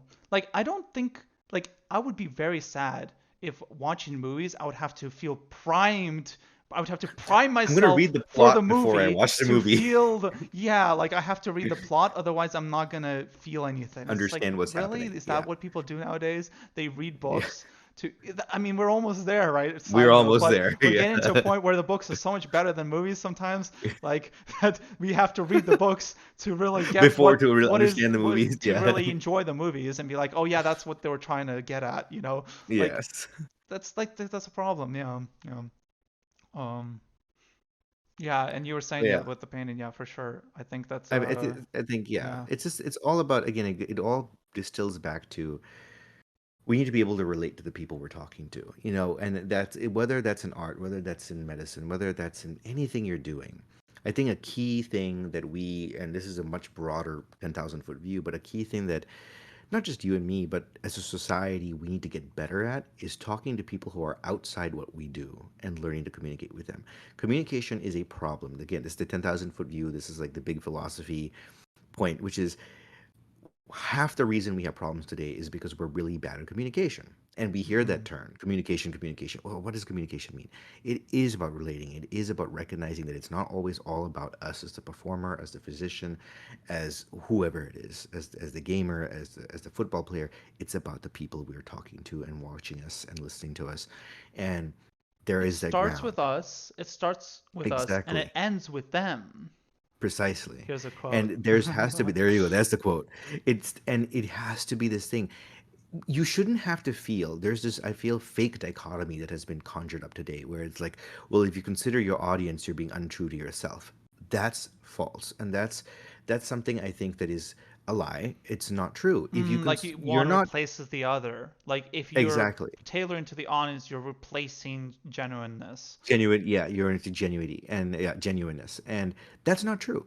Integrity, artistic integrity, it's you're not. What you're doing is you're actually saying, how do I show my art, emotion, and integrity in a way that's most relatable? That's actually true That's integrity because connection. That's learning it's to connection. communicate better. Just Exactly. because you're And saying different words and sending the same message, communication skills are real, right? Like this is a real exactly. thing. You can get better at communicating. That doesn't mean you're being untrue to yourself. It just means you're hmm being better at getting the message delivered to the And guess listener. what? That's so much better because now you there's not these divides and suddenly there's almost all of this intersectionality that happens that we begin to recognize we have these common grounds, we have this common artistic ground, emotional ground, and the general EQ of everyone goes up because we all get that in that context. So Hmm. that's my 10,000-foot, philosophical view on that. I don't know if it's that high, 10,000. I think a lot of people, the way when you talk about it, and I love your language choice again, like the way you talk about it is so simple, right? Like the Right. path that you're taking to describe things is so simple that it's very easy to follow. And I think that is Mhm. like in what is it? In practice already happening as you're talking to me right now. You're in Mhm. practice able to describe it, and I think that's what people can get better at. And yeah, Right. that's Agreed. right. That's Yes. it. hmm Um, Let me look at some of the questions here. Yeah. This is so great. I'm Yes. super enjoying this. This is so fun too. Yeah. It's We nice were to have having these a lot of fun conversations. talking outside of the podcast, and we're I still know. getting tons of just been great conversation. Great conversations, discourse here. Yeah. Um, I guess like the one thing, if you have time, how are you feeling on Yeah, time, by the way? Okay. I'm probably gonna do another 15 minutes or so. It's fine. Okay. Let's talk on one more aspect. So, um, yeah, so the journey of learning about a topic field, what does it look like? How should it look like, right? Because we're professionals hmm here. We already got to the end. So we already went through a path once. And especially as a Yes. teacher, you don't just go through the path once, you're a completionist. You're a hmm completionist where you go back and you play through this story in hmm multiple different ways, and you're trying to get every single path down to figure out well, where should you not go? Because Exactly. those paths don't lead to the end result that you might want, the end result that makes sense. And the more you can get that map kind of figured out and mapped out, and that's what I do in my teaching method, is map that out. Like, what if you did this first and you didn't know Mm-hmm. this? Then could you get here? Could you get there? Would that work? Would that be more fun? Would that connect more with the music better, right? Would you Mm-hmm. connect with your skills better? Would you feel better about learning? And then in medicine, I imagine that also there's a lot more of that. Yes. How much should you learn bioethics early? How much Mm-hmm. should you spend time on what are the proportions of spending time on like the things that you might be taught in school versus maybe things Mm-hmm. outside of school, that supplementing that might change your perspective on the things you're learning, might make you feel more like maybe like um, maybe self-actualization will be higher and your fulfillment will be higher from learning the things because you understand why they matter Exactly. earlier, for example. Like I can think Mm-hmm. of that as being like one way. um, Yeah, it's a good question. I mean, you're like, as professionals, we are completionists. We go through the whole thing, and but it's also important to remember that as professionals, we've gone through the gamut of stuff there was to offer, but we are continually learning as well, right? And that's the important thing. We're active students at the same time. We're still continuously learning. I mean, I like to think about, like, for example, you're developing a teaching method, right? You're like developing your own sort of like way of teaching. That is also a learning process for you, because in the process you're learning what works, what doesn't work, how to communicate, how to communicate. right. And Mhm. and so I think that's important to keep in mind that part of the disconnect sometimes when we talk about our journey is sometimes we talk about it as we've gone through the process and we've reached the end point, and we have to remember that we've reached a end point, Hey, endpoint. a Yes. single end point, Mhm. but there's still so much more, and that helps us kind of remain in a humble way learners. That's the one thing I feel like when I've heard professionals that are not in my field tell me Hmm. that, oh, they might be phenomenal. They might be like god tier. They're known for like just incredible things. And then they're like, oh yeah, I'm so humble. I'm still learning. I'm like, fuck that. No, you're not. You know everything. You know more than anybody in the room or maybe even in the world, right? I'm like, what the hell do you mean learning? Like, I have I everything think to learn from you. And I feel like that's sometimes that, like, personally, I have that kind of reaction to people when they I will say say, that. And I wonder where that comes from. What does that mean? Like, how do we so what it change that reaction? I would I love to think feel differently about it. I think part of it is because it's actually, to put it in a simple way, in this case, for example, let's say in medicine, right, or like the top, you're the layperson and Yes, I'm the professional, right? sure. And so your breadth of knowledge is constrained to what you think is the maximum. So you see someone who's won a Nobel Prize and you say there's nothing more that person can learn, but a person who is an expert in the field knows how much deeper there is to go. Right, because And they already so arrived there, so they they would know know that. more about, yeah, what's Exactly. You're possible. right. They know more what's more possible because they know more what is, and therefore they know what, yeah. there Hmm. there was a great scientist. I forgot, it may have been Alfred Nobel himself, but it was one of these older scientists who once said that the more you know, the more you know how much you don't know.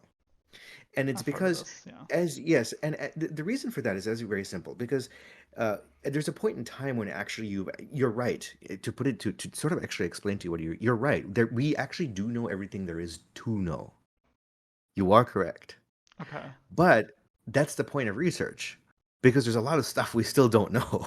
You see, and so that's There what we is keep to doing, know right? now, right?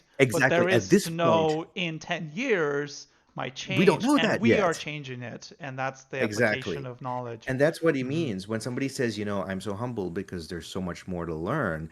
What they're saying is, there's we as lay people, and I know this, I've felt this as well, is the same point. Is sort of like, how can you? I looked at Maxim Vengerov, who was my big, well, I had two big violinist icons, in Violinist, these, yeah.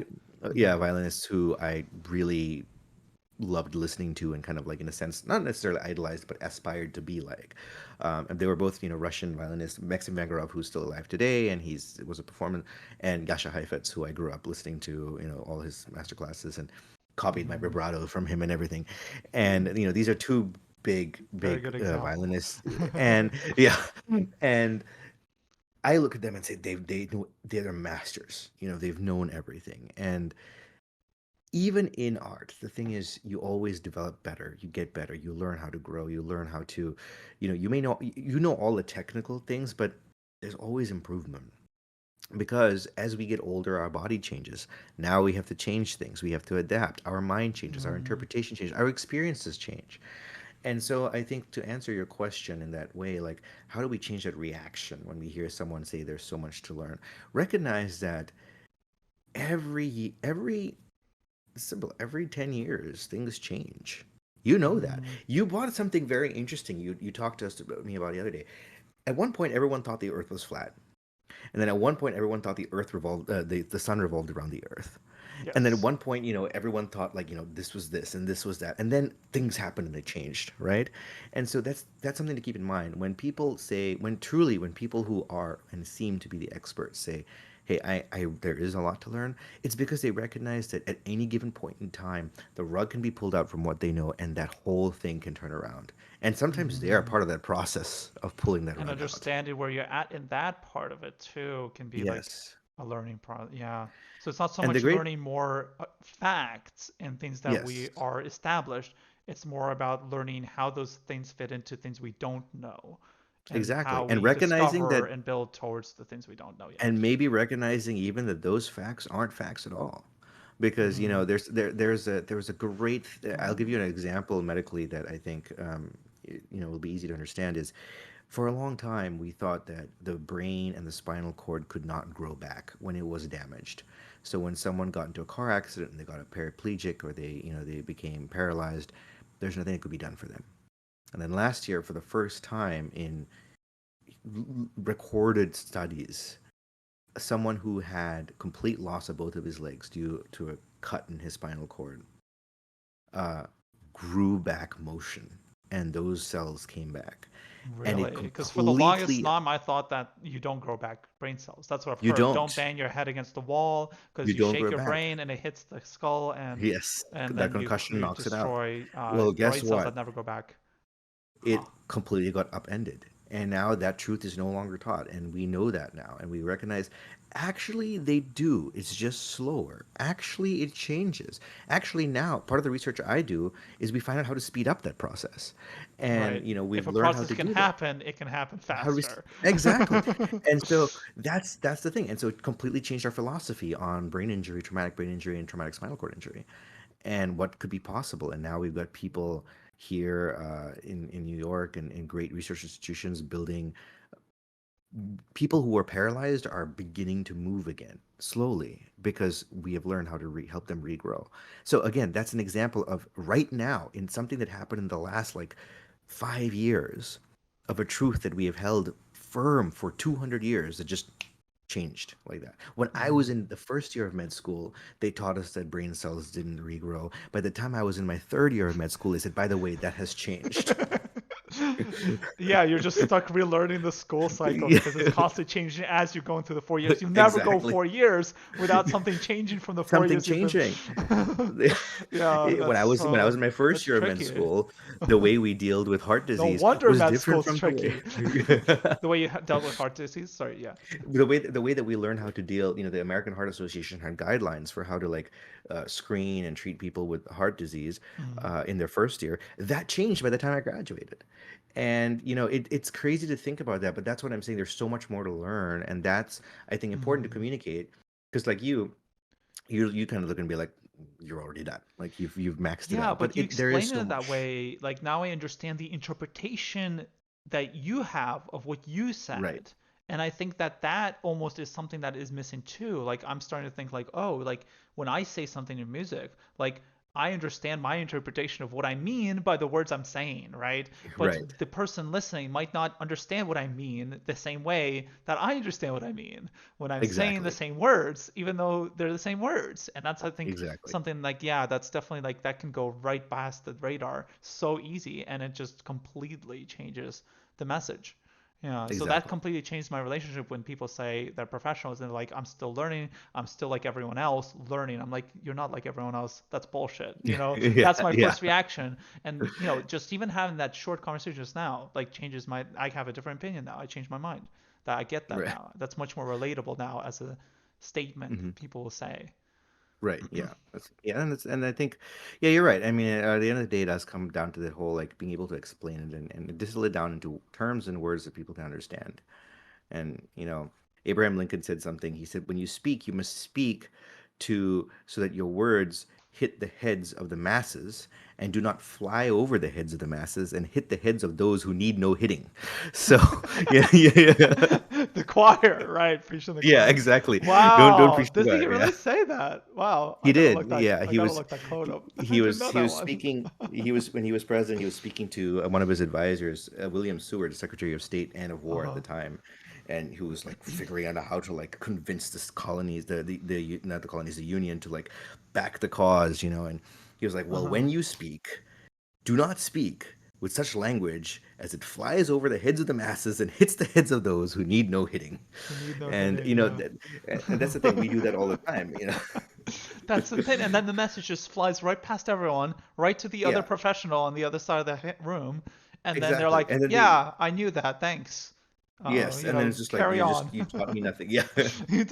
No Or one wins. Again, right? No exactly. one And wins. everyone down there is just gonna like Okay. uh Thanks, Lane. exactly. So, Yeah. yeah. That's really something. Um, I'm looking here what else we could like finish up with here.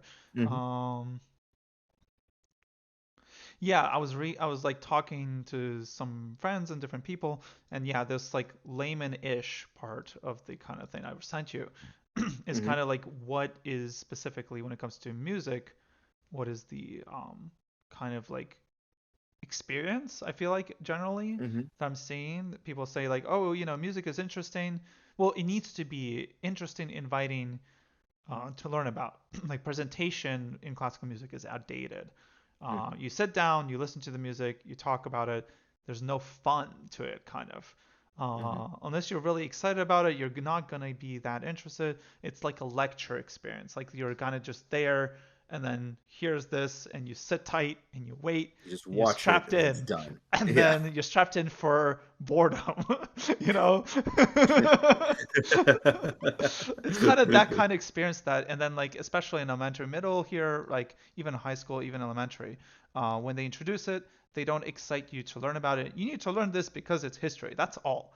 They don't explain Hmm. anything except the history, but not why it's important to know this. I'm not gonna like kind of.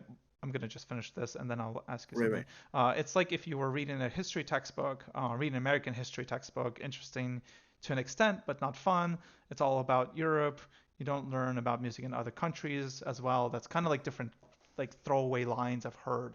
And Hmm. I wonder, okay, you hear this, and you learned classical music too. Um, what would you say would be the version of that when it comes to medicine in the industries that you are in? And I guess like the last question, and we don't have to go too long on this, but that would be the next kind of like last topic is like, what does it look like for laymen that kind of experience when it comes to medicine, and um, why does it look like that? How should it look like? And how do we change that into Okay. better, right? Right. Which is a huge So topic. I totally get that's a it is. loaded topic. It's a loaded question. Well, let me see if I can like answer that, condense it and kind of give you as much as I can in a briefer answer. So to answer the first part of the question, how does those kinds of like, comments or thoughts reflect in medicine? So it's it's interesting. In medicine, we are plagued by a complex history, right? And by a complex history, what I mean is there are so many layers to medical practice. The doctors are one layer, the history of medicine is a different thing. And then there's also the whole concept of institutions, what institutions did, how they used physicians, how they didn't use physicians, Mm-hmm. how they took care of patients, how they didn't take care of patients. And so, Mm-hmm. from a patient perspective, when they look at medicine, and when I'm talking to them about this stuff, they will say things like, well, you guys, depending on their experiences or what their community has experienced, they'll be like, well, you guys don't really care about us. You're only out here to make money. We don't. You're not actually interested in us as people. That's the kind of pushback we get, right? There's no engagement there. Or we give them Mm. recommendations. We say, hey, I think you should do this, this, and this. They're like, well, how do you know you're just not trying to like cheat me and get me more tests and do that kind of stuff? And there's an important thing, I think. It's difficult because you have to understand where they're coming from. Again, it's all about understanding where your people are coming from, right? And they're coming from the history that they've experienced or been told or been passed down, or personal stories, their families, whatever it is that has shaped, again, formed that view. It's just like in classical music, you're not excited about it, you have no interest in it, it's history, it's dead. It's all, again, like you said, it's all about Europe. You don't learn about other countries. Why are we excluding other countries? That kind of thing.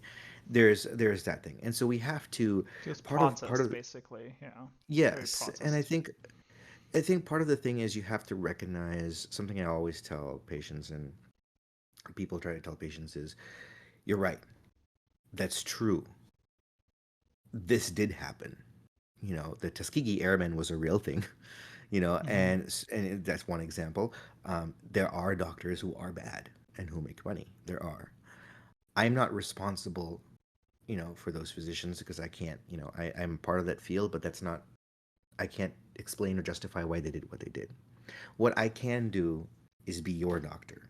And you have to sit down and really talk to them about what their concerns are, why that's a problem, and have this, not a teacher to student, but a uh, I said, I think in my podcast, I said we serve in an advisory capacity, and that's something to keep in mind. Yeah, I You know, remember. Okay, yes. yes, and that is the thing that we learn as professionals when we are communicating to people who are not in our field.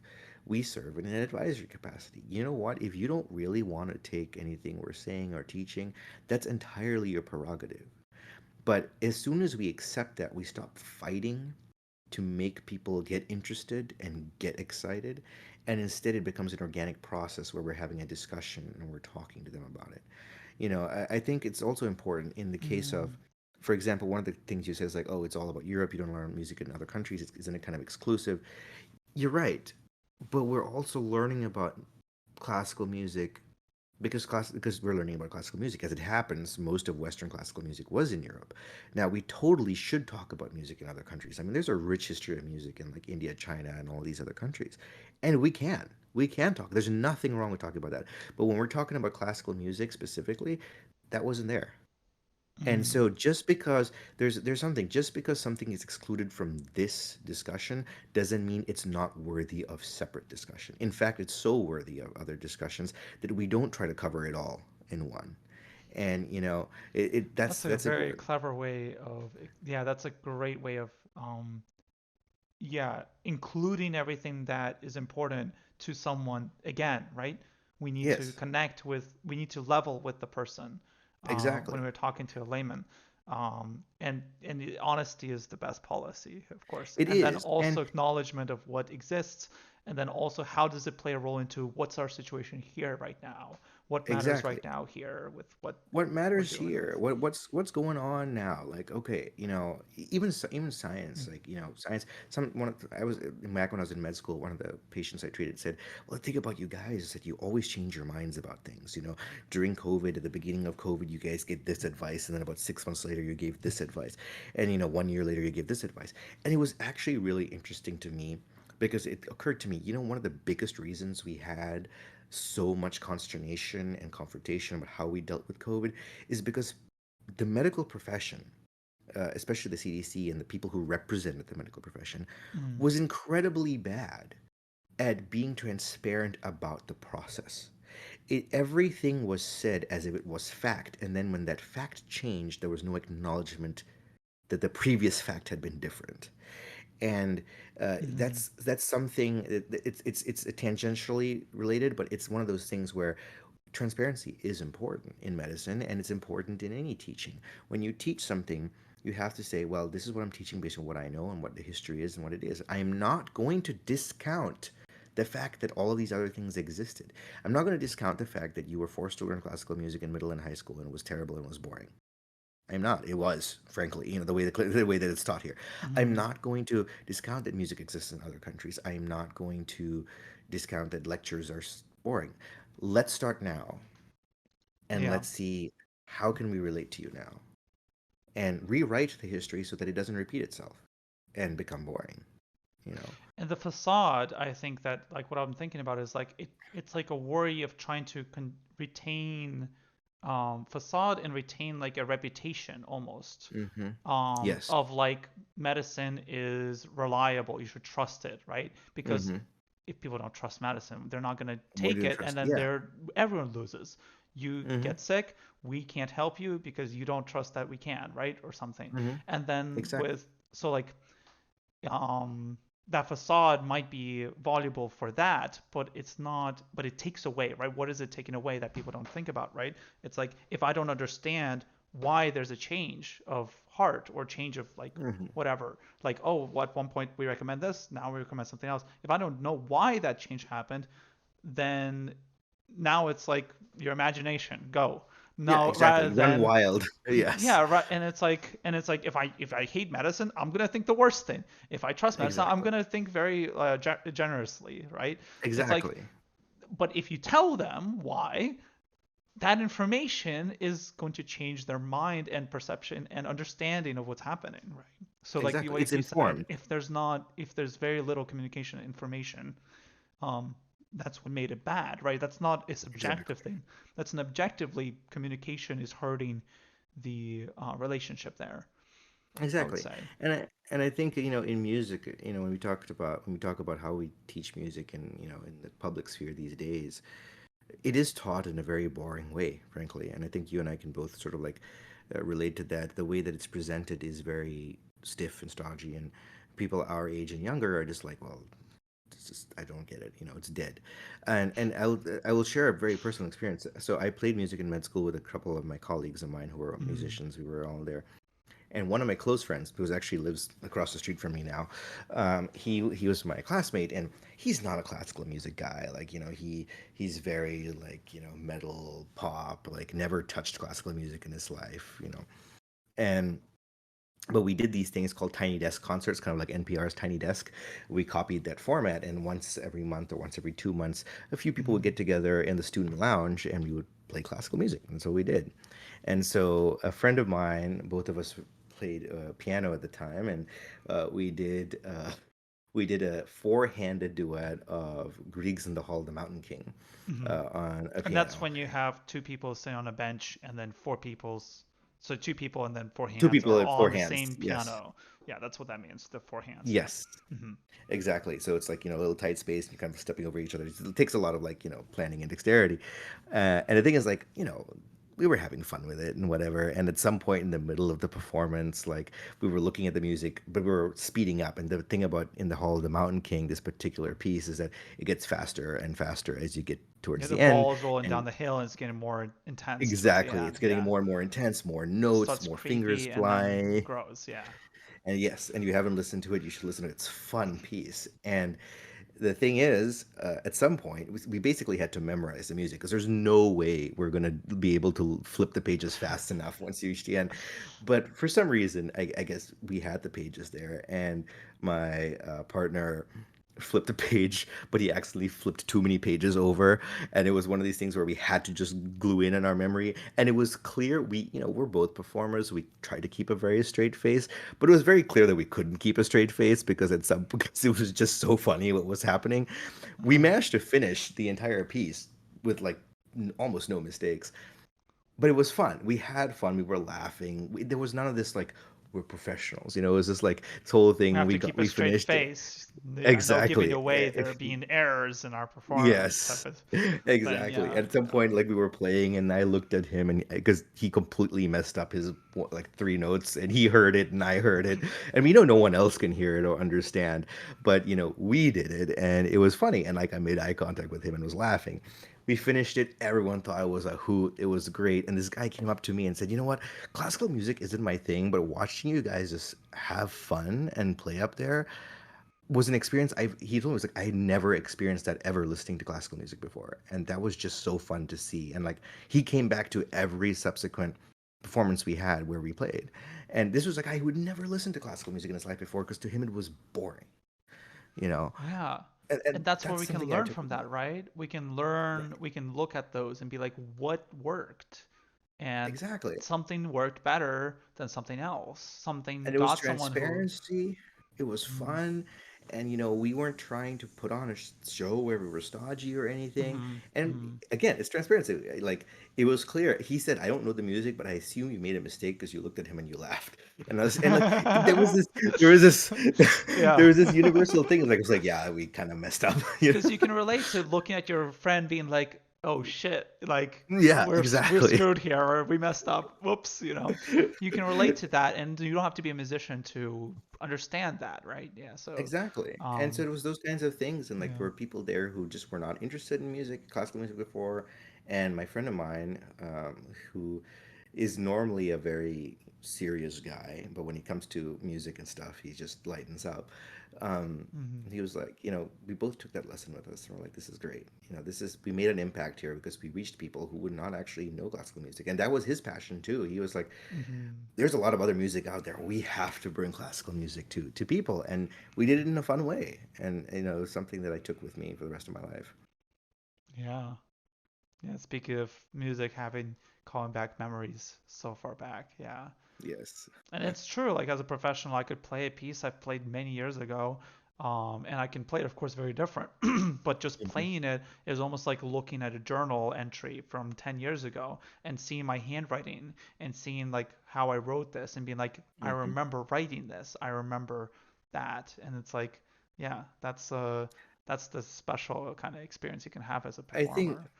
I think a lot of people relate to classical music by actually, if they don't know much about the music, they relate to it by looking at the performer, and they get their cues from the performer a lot of times. I think that's why, I mean, there are some emotive performers that just have the ability to communicate with the audience very well. And even if it's not necessarily like, oh, I'm crying, flailing arms around, there's a vibe, you get from the performer. And you can only get that if the performer, one, truly is experiencing the music, like we are truly experiencing music genuinely within ourselves and are so excited to share that with someone. If it's a performance, the way that traditional performance is, where I'm playing, you're listening, I will convey to you that kind of thing, there's more of a wall there. Yeah, and that's the thing. If you're boxing the audience member into being a part of that From performance the structure, yes, then you're also constraining their ability to be genuine with their experience of exactly, interpretation of what they hear and exactly. enjoying it. Yeah, I've heard a For lot me, of audience members talk about how, like, if they're sitting in a lounge chair or comfortable, like, you're not going to sit stiffly and nicely, like, hand on your yeah, lap, no, you're not. listening to one of your favorite vinyl recordings in your living room. No, No, you're going to relax, so ease into it and be like, I'm gonna get comfortable so I can truly soak that in. exactly. Uh, And as a so, performer, like for me personally, hmm one of the things that I tried to do a lot when I used to perform was, I'd close my eyes when I got on stage. I'm a little short-sighted, so I need glasses to see. And I made sure I took out my glasses before every performance. One, because I didn't want it to interfere with my playing, but also because I actually didn't want to see the audience. And the reason I didn't want to see the audience was I wanted to have the audience there to be a participant of what I was playing, and I didn't like want a to be veil. like a veil. I just wanted them to be there to experience what I was going to show, and I didn't want to be distracted by their expressions or what they were, because they're all going to feel certain things with the music, right? And I didn't want to Hmm accidentally look that way and get distracted by someone else's experience of the music. And what I did was I went on stage, took my bow, and then at that point on, I said, my goal is to play the music to them, so to envelop them in the sound, to not just my experience of it, but like really communicate things in a way that they can look and they can hear and they can be like, I feel something, I feel something here. And a lot of that is interpretation, expression, and things like that. And even if they don't understand a thing about classical music, it's fun. I played Aram Khachaturian's Saber Dance years ago as part of my graduation recital from Juilliard. And hmm after that, I came back to Virginia and I gave a little concert in McLean, as just two people who wanted to come by. It was a free concert, and most of them were not going to be musicians. They were just coming in to listen to music and fun. hmm And Khachaturian Saber Dance as a piece is something that is fast, but also a little dissonant because of the way the music is. It's something that if you're used to listening to Mozart and Haydn, it might be a little different. It's not 21st century music, but it is 20th century music. So it's that border there. Mhm. And I just thought, you know what, I'm going to make this fun for the audience. And so I played the music, and then every time something like funny happened, like there are parts where you're supposed to imitate a horse in the music where it's supposed to Mhm. do that. I would like make expressions, I would do that, and at the end of the performance people were like, that was so fun, or that was so emotive. Like I thought it was fun. They were laughing with it, they were engaged with it, and I think that's when you win as a performer. It's not Mhm. about them just like sitting there clapping and giving a standing ovation. If they're laughing with you, if they're crying with you, if they're experiencing the music with you, you've done your job. You've communicated. I'm not going to glare at some guy who's out there in the front row, or some lady in the front row who's like wiping, sobbing tears in her face because she's disturbing the, you know, Yeah, ambiance. that's a whole. you We know, could talk about we that, could talk about that but forever. yeah, But you know what? but I've done my job, and you've yeah. experienced it, and you're having fun. That's my little soapbox. No, I think that's so great, and yeah, yeah, I think you're hitting so many points there. So, um, yeah, they're really, Yeah, this is how it works. This is really how it really works.